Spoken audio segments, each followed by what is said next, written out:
Hey, what's up guys, Adam here. And as promised, I was going to go ahead and show you the new PC build behind me. But before I go ahead and do that, I thought I'd go ahead and mention to you a few disclaimers. So the first one is that I did not actually build this PC myself. I actually had it pre-built, and the main reason for that is because this is quite an expensive system. I wanted to make sure I had some sort of fallback or some sort of warranty just in case anything was to go wrong. So I thought I won't risk it and build it myself this time, but I did actually build the one beforehand.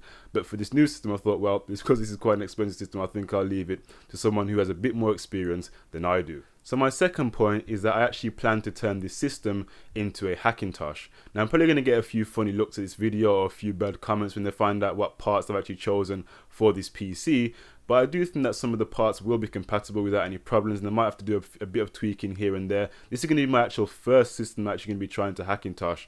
So I'm not going to go ahead and create a tutorial video because of course it's going to be my first time, and it's not really going to be the best video of me trying to do trial and error and see what things work from what don't work.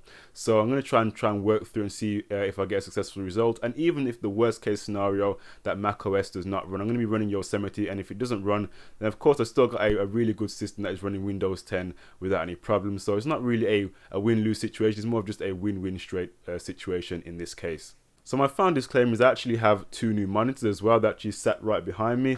They're actually two 2560 by 1440p panels from AOC, but I'm not going to go ahead and talk about that. I'll save that for another video, so be sure to go ahead and check out that.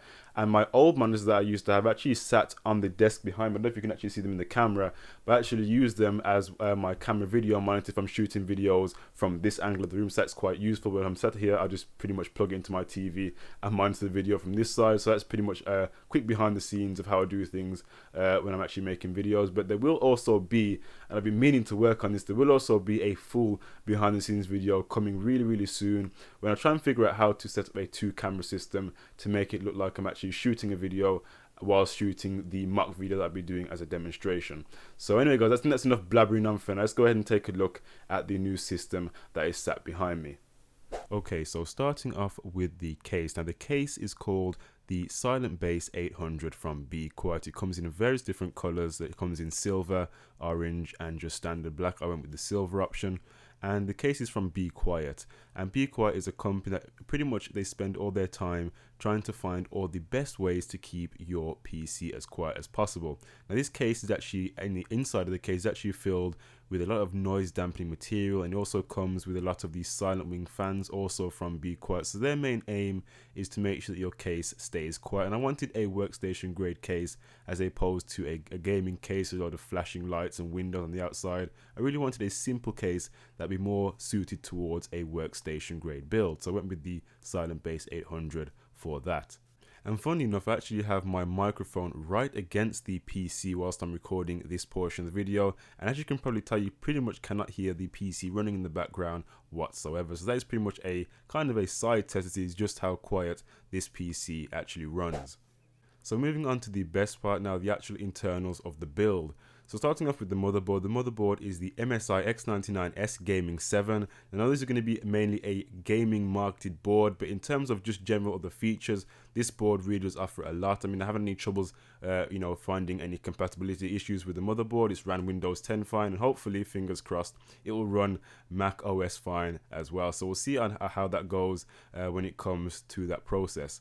So now the next part is going to be the CPU. Now the CPU is the i7-5820K, one of the lower ends of the X99 platform in terms of CPUs, and this is a 6-core processor, so it's going to be really good for all those heavy programs like After Effects and Adobe Premiere or any other video editing program that can really take use of the multi-core enableability on the CPU itself. So that's going to be a really good CPU for all of your heavy programs, and it's clocked at 3.3 GHz. I'm not really planning on overclocking it anytime soon. That seems to be running fine for the single core performance tasks, but that is just a really good value CPU overall, and that's pretty much the one I wanted to go for on the X99 build.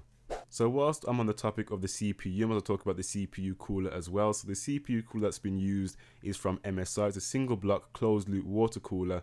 I haven't actually seen this type of cooler before. The main ones I always see is mainly from Corsair, but this water cooler that we have in this build seems to be running perfectly fine, and I wanted to go with water cooling mainly down on the gains that this is going to be a workstation grade build, so I really want to have the best cooling solution possible, which is why I decided to go ahead with water cooling as opposed to air cooling.